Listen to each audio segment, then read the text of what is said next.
Hello, STEM Nation. Jeff here, and welcome to episode number 78 of STEM on Fire, where we interview practicing professionals in the area of science, technology, engineering, and math to help guide students interested in STEM careers. If you like what you hear, please share it with a friend. Now let's get fired up with our guest, Zoey, and I hope our chat will help ignite your passion towards a STEM career.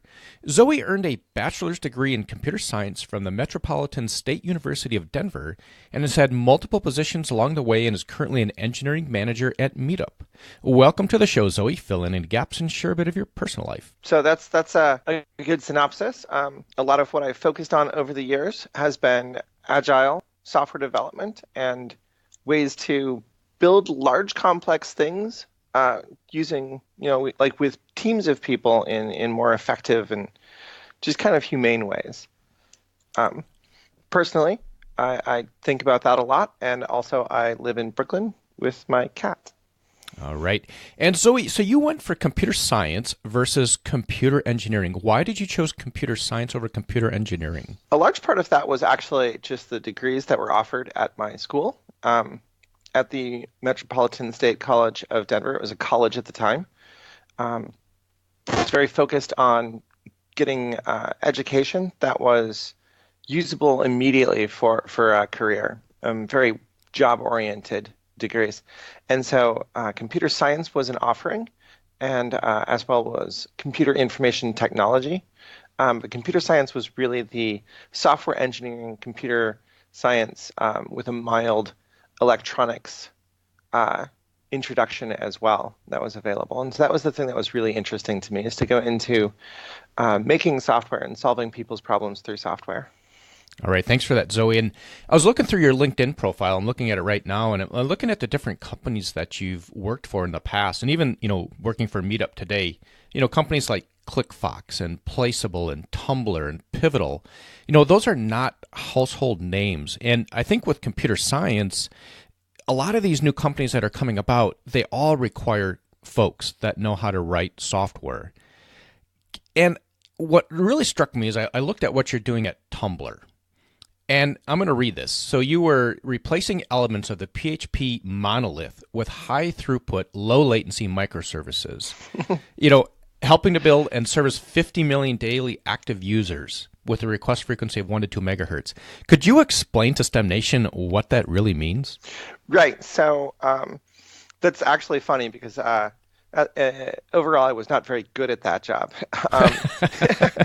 But at that particular company, they had written an early code base using a very popular language for the mid-2000s, programming language called PHP. And as their user base grew, the code that they had written, the systems that they had created, was no longer able to keep up with the number of people that were trying to access it. Particularly, one of the problems that they were facing is that it was just very, very expensive because it was not efficient software. And so they found themselves having to buy more and more physical computers. This is largely before most companies started shifting to the cloud. And so this is a case where it really was running on individual physical computers. And part of the onboarding at that company was to take a trip from New York City down to their data center in New Jersey to see, this is the room full of servers, which is not a thing that a lot of companies of that type would have these days. And so one of the goals was to reduce that cost of ownership by taking this very, very large system written in this sort of older, less efficient language and moving it into newer technologies that were able to better make use of the computer system, the hardware resources that were available, and as well break it up from being one large code base into many small code bases that could be more easily changed. And a real standout of that is that Tumblr is a social media company. I might actually suggest that it's out of all of the places I've worked, it's the one that's closest to being a household name. And as a social media company, you have lots of interactions that users will have. They'll be posting new things, they'll be uploading pictures, they'll be downloading pictures, they'll be scrolling their timeline and refreshing it all of the time. And so this results in so many requests that it stops being sensible to measure them in the number of, for instance, requests per minute, which is a really common kind of metric people might use to talk about how busy a system is. And so at that point, we started to measure them in actually how many requests per second or cycles of request and response per second you would have. And so this is a point we're talking about the actual megahertz of the request response cycle was actually a sensible thing to do. And so I helped with that team to take some of that technology and update it to be able to handle a number of requests, an amount of traffic that really moved from one paradigm into another. All right. Thanks for that, Zoe. And moving on now to where you're now an engineering manager at Meetup. So are you continuing to write software? Are you managing software engineers, or what do you do on a day-to-day basis? Yes, I actually write software quite a bit. I feel that it's very important for particularly the first line management in software to be practicing engineers at the same time. I view my role mostly as a coaching role.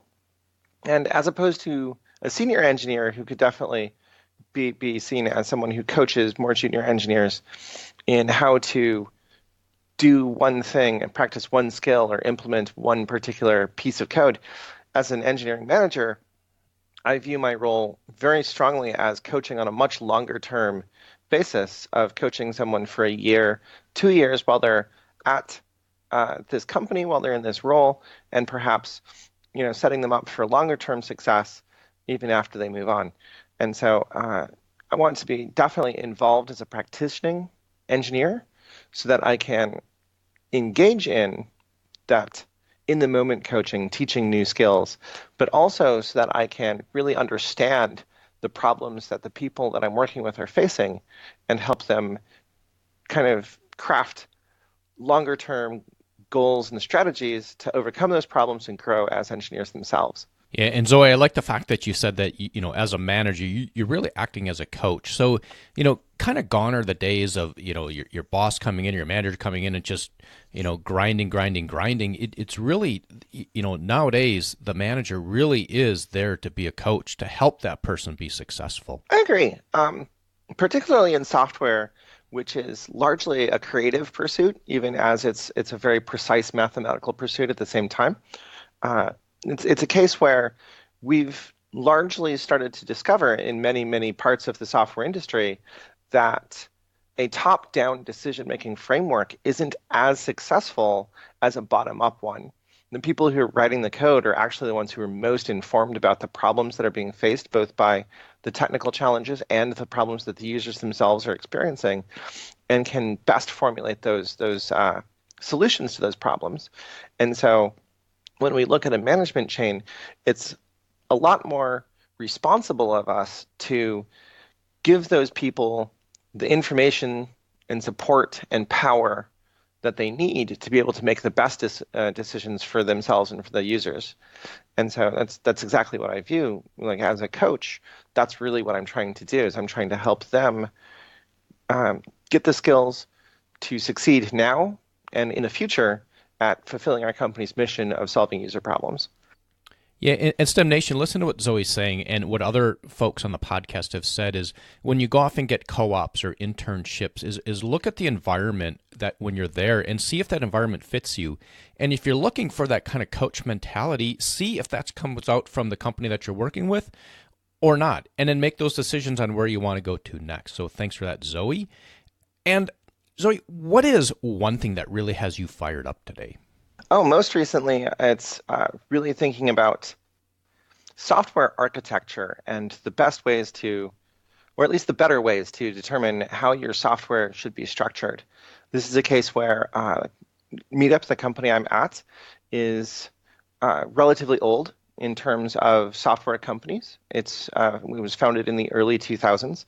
And so it's another company that's really transitioning from a slightly more traditional way of constructing their software into a new way to match the newer cloud availability that's out there, as well as a growing user base that is putting more demands on the system, and as well as just looking for more from Meetup's offering.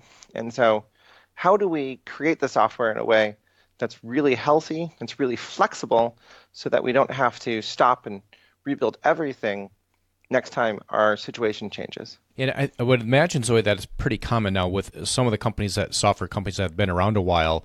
Like you said, even at Tumblr, where the software that they design, it can't handle or couldn't handle the workload that was being presented to it, so things had to be re-architected.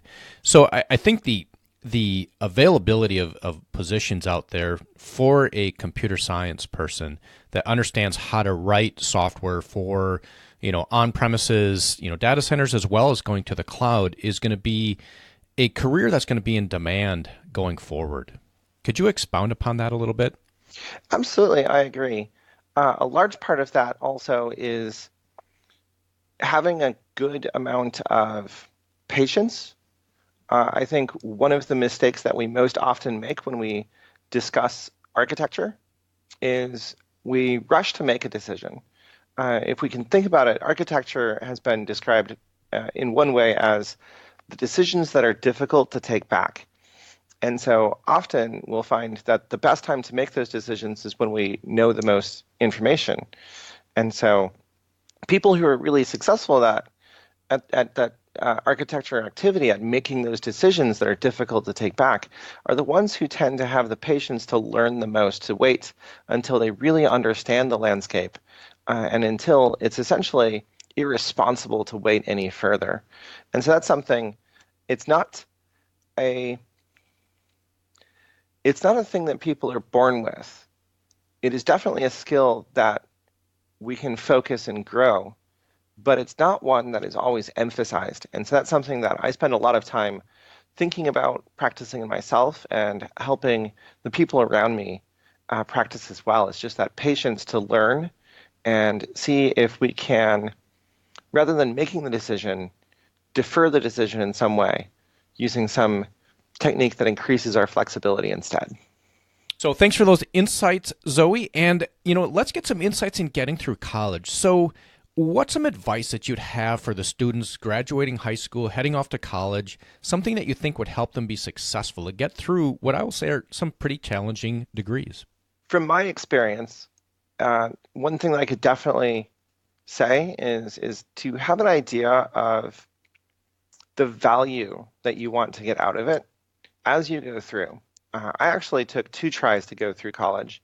The first time I went for musical theater, and when I was there, I was very lost. I didn't really know that it was important to me.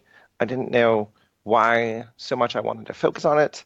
And that really, really reflected across the board. I became very depressed, and eventually I left college that first try after the first year. And I didn't go back for 5, 6, 7 years. But when I did, I really went back with a much broader understanding of why I wanted to go, what I wanted to do there. Not necessarily to say, here's the career that I want, but an understanding more of why I felt it was important to do. And so I'm not a person who really advocates going straight from high school into college, but rather do it when you really can understand and find the value in it might be a better approach. But then again, it's also difficult to find a job without a degree. And so sometimes that can be enough of a value for some people to succeed. All right, and so I want to dig into that a little bit because you started off going for music and theater, which to me I'll say that you're probably a pretty creative person because that typically is who would go for those type of degrees.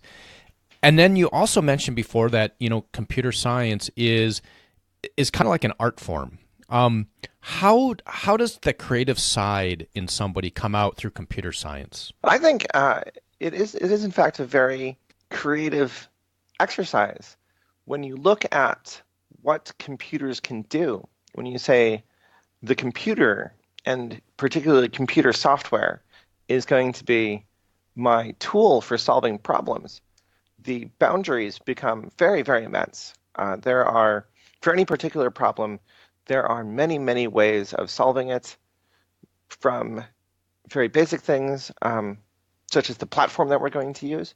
Do we want to present this as a desktop application or a watch application? What is the best way to present that software? Through the tool choice, right down to the individual. Each line of code is something that has never existed before, and you really need an imagination to know how it's going to fit in with all of the rest of the pieces. And so I feel it is in fact a very creative pursuit because you're constantly imagining what the future will look like and then working with a very, very broad tool set in order to make that future a reality. All right, thanks for that, Zoe. And we're going to take a quick pause, and we're going to thank our sponsor, Audible, who's offering a free audiobook. You can head over to stemonfirebook.com, that's stemonfirebook.com, to get a free audiobook of your choosing. If you decide to cancel within 30 days, there's no cost, and you keep the audiobook. And Zoe, it is lightning round time. Are you ready? Yes. What's the best piece of advice you've ever received? I think it is definitely to have patience, to listen, essentially, and to give other people space to express themselves. If you do that, I've found at least that it's much easier to come to understandings with other people and to work together. And a personal habit that contributes to your success. Actually, I am a quite avid note taker. I use 2 or 3 500-page notebooks every year in taking notes about basically everything that I encounter in my professional life. And it's been super helpful just to be able to refer back to see what people said when, to understand what was going on when we made those decisions, and kind of the why of it.